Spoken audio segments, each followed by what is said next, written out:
வணக்கம் நண்பர்களே. நண்பர்களே, இன்றைய இந்த காணொளியில் நாம் கர்மா எப்படி ஒருவர் வாழ்க்கையில் கெட்ட பாதிப்பையும் நல்ல பலனையும் தருகிறது என்பதை ஒரு அழகான குட்டி கதையின் மூலமாக பார்ப்போம். வாங்க கதைக்குள்ள போகலாம். Welcome to Curious Seconds channel. ஒரு காலத்தில ஒரு தொலைதூர ராஜ்யத்தில் ஒரு ஏழை மனிதன் வாழ்ந்தான். அவனுக்கு ஒரு சிறிய வீட்டை தவிர வேற எதுவும் இல்லை. அங்கு அவன் தன் மனைவியுடன் வசித்து வந்தான்.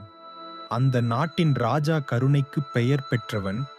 ஏழைகளுக்கு அடிக்கடி உதவி செய்வான்.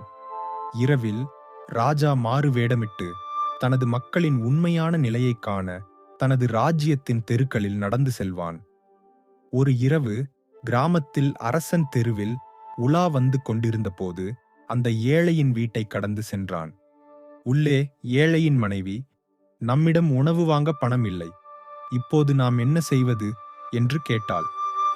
ஏழை மனிதன், கவலைப்படாதே, நம் ராஜா ஒரு அன்பான மனிதர். நாளை நான் உதவிக்காக அவரிடம் செல்வேன். அந்த பணத்தை கொண்டு உணவு ஏற்பாடு செய்து நம் வாழ்க்கையை நடத்த சிறிய தொழிலை தொடங்கலாம் என்று பதிலளித்தான். அரசனும் இதை கேட்டான். மறுநாள் ஏழை மனிதன் அரண்மனைக்கு சென்றான். ராஜா அவனை அடையாளம் கண்டு கொண்டான். முந்தைய இரவு அவன் உரையாடலை கேட்ட அதே மனிதன். கருணையால் ராஜா அவனுக்கு ஒரு பெட்டி நிறைய தங்க நாணயங்களை கொடுத்தான். அந்த மனிதன் மகிழ்ச்சியுடன் வீடு திரும்பினான். அவனும் அவன் மனைவியும் அன்று இரவு கொண்டாடி நிம்மதியாக தூங்கினான். ஆனால் மறுநாள் காலையில் அவர்கள் அதிர்ச்சியடைந்தனர். பெட்டி காலியாக இருந்தது. அனைத்து தங்க நாணயங்களும் மறைந்துவிட்டன. ஆனாலும் கதவுகளும் ஜன்னல்களும் இன்னும் உள்ளே இருந்து பூட்டப்பட்டிருந்தன. அந்த மனிதன் ராஜாவிடம் திரும்பச் சென்று எல்லாவற்றையும் சொன்னான். ராஜா ஆச்சரியப்பட்டார். இருப்பினும் அவர் அவருக்கு மற்றொரு தங்க நாணய பெட்டியை கொடுத்தார். ஏழை வீட்டிற்கு சென்றார். அவரும் அவரது மனைவியும் மீண்டும் அன்றிரவு மகிழ்ச்சியுடன் தூங்கினர். ஆனால் மீண்டும் அதே விஷயம் நடந்தது. மறுநாள் காலையில் பெட்டி மீண்டும் காலியாக இருந்தது. கதவுகளும் ஜன்னல்களும் உள்ளே இருந்து பூட்டப்பட்டிருந்தது. ஏழை மூன்றாவது முறையாக ராஜாவை அணுகி நிலைமையை விளக்கினார். ராஜா இன்னும் கனிவாகவும் தாராளமாகவும் அவருக்கு மற்றொரு தங்க நாணய பெட்டியை கொடுத்தார். ஆனால் இந்த முறை உண்மையை கண்டறிய ஏழையை பின்தொடர முடிவு செய்தார்.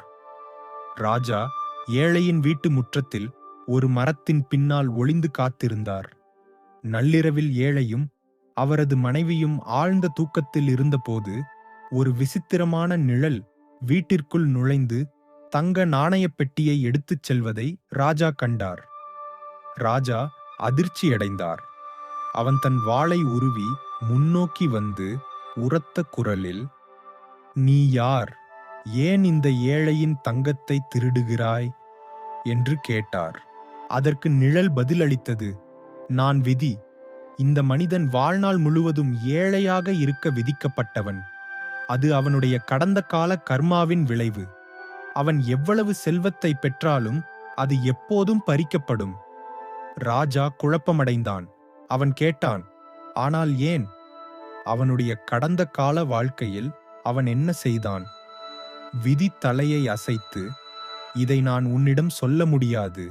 ஆனால் நீ உண்மையிலேயே தெரிந்து கொள்ள விரும்பினால் இங்கிருந்து 60 கிலோமீட்டர் தூரம் மலைகளின் அடிவாரத்தில் உள்ள ஒரு கிராமத்திற்கு பயணம் செய். அந்த கிராமத்தில் மூத்த மனிதர் வசிக்கிறார்.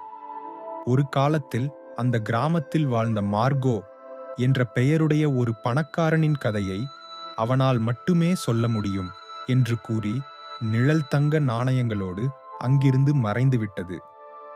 நேரத்தை வீணாக்காமல் ராஜா இரவு முழுவதும் சவாரி செய்து காலையில் கிராமத்தை அடைந்தார். சுற்றி விசாரித்த பிறகு வயலில் ஒரு விவசாயி மரத்தின் கீழ் அமர்ந்திருந்த மூத்த மனிதரை கண்டார்.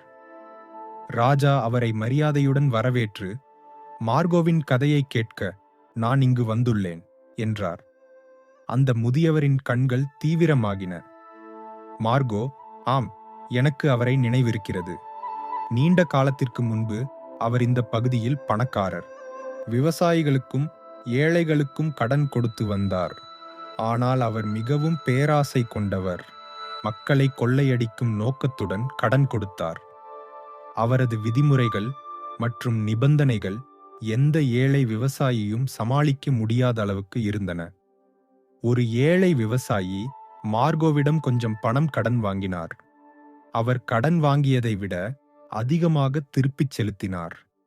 ஆனால் அது வட்டி மட்டுமே என்றும் அசல் தொகை இன்னும் செலுத்தப்படவில்லை என்றும் மார்கோ கூறினார்.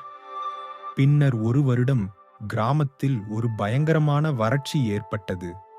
விவசாயியின் பயிர்கள் வாடி வீணாகிவிட்டது. அவரால் வட்டியை செலுத்த முடியவில்லை. அதனால் மார்கோ விவசாயின் நிலம், வீடு மற்றும் அவருக்குச் சொந்தமான அனைத்தையும் கைப்பற்றினார். விவசாயி மனம் உடைந்து விரைவில் இறந்துவிட்டார். சில ஆண்டுகளுக்குப் பிறகு மார்கோவும் கடுமையாக விழுந்து திடீரென இறந்தார். ஒருவேளை அவரது கெட்ட கர்மாவின் விளைவாக இருக்கலாம்.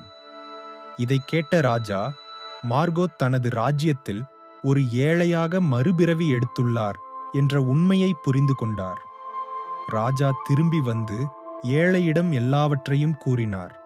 அந்த மனிதன் அமைதியாக கேட்டான். அவன் கண்கள் சோகத்தால் நிறைந்தன.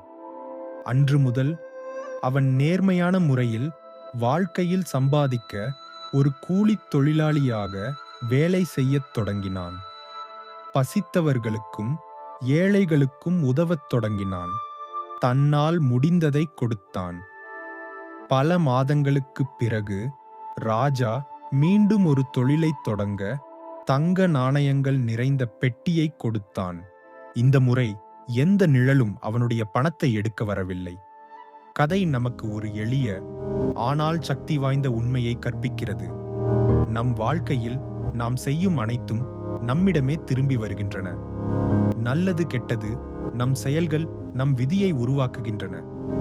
நாம் கருணை, நேர்மை மற்றும் கடின உழைப்பின் விதைகளை விதைத்தால் வாழ்க்கை நமக்கு ஆசீர்வாதங்களை தரும். ஆனால் நாம் பேராசை, சுயநலம் அல்லது நேர்மையின்மையை தேர்ந்தெடுத்தால் அந்த செயல்களின் விளைவுகளை விரைவில் அல்லது பின்னர் சந்திப்போம். ஏழை மனிதன் தன் செயல்களை மாற்ற முடிவு செய்த போதுதான் அவனது வாழ்க்கை மாறியது. விதியை குறை கூறுவதற்கு பதிலாக அவன் நேர்மையாக வாழவும் மற்றவர்களுக்கு உதவவும் தொடங்கினான். அவனுடைய கர்மா மாறும்போது அவனுடைய விதியும் மாறியது. இதுதான் கர்மாவின் விதி. அது ஒருபோதும் தோல்வியடையாது. விதி என்றால் என்ன? விதி என்பது நமது கர்மாவின் பலனை தவிர வேறில்லை. நல்ல செயல்கள் பூக்களாக பூக்கின்றன, கெட்ட செயல்கள் முட்களாக வளர்கின்றன. அதில் நாம் நட்ட தோட்டத்தின் வழியாக நடக்க வேண்டும். இன்று நாம் எங்கு நிற்கிறோம் என்பதை நமது கடந்த காலம் தீர்மானிக்கலாம். ஆனால் நமது நிகழ்கால செயல்கள் நாளை நாம் எங்கே இருக்கிறோம் என்பதை தீர்மானிக்கின்றன. விதி என்பது வானத்தில் மேலே எழுதப்பட்ட ஒன்றல்ல. அது ஒவ்வொரு நாளும் நாம் செய்யும் செயல்கள் மூலம் எப்போதும் நினைவில் கொள்ளுங்கள். வாழ்க்கை அதற்கு நாம் கொடுப்பதை எப்போதும் நமக்கு திருப்பித் தரும். நம் விதியை எழுத வேறு யாரும் பேனாவை பிடிக்க மாட்டார்கள். அது நம் கையில் உள்ளது. எனவே கருணை, நேர்மை மற்றும் கடின உழைப்பின் விதைகளை விதைக்கத் தொடங்குங்கள். ஒரு நாள் உங்கள் சொந்த நல்ல கர்மாவின் பலனை நீங்கள் அனுபவிப்பீர்கள். இந்த கதை உங்களுக்கு பிடிக்கும் என்று நம்புகிறேன். அடுத்த வீடியோவில் ஒரு புதிய கதையுடன் உங்களை சந்திக்கிறேன். மேலும் இது போன்ற நல்ல நல்ல கதைகளை தொடர்ந்து பார்த்து மகிழ இந்த சேனலை சப்ஸ்கிரைப் செய்யுங்கள். உங்கள் கருத்துக்கள் மற்றும் வேறு எந்த மாதிரி கதைகளை பார்க்க விரும்புகிறீர்கள் என்று காமெண்ட் பாக்ஸில் தெரிவியுங்கள். இந்த வீடியோ பிடித்திருந்தால் லைக் மற்றும் உங்களுக்கு பிடித்தவங்களுக்கு ஷேர் செய்யுங்கள். மீண்டும் மற்றொரு வீடியோவில் உங்களை சந்திக்கிறேன். நன்றி, வணக்கம்.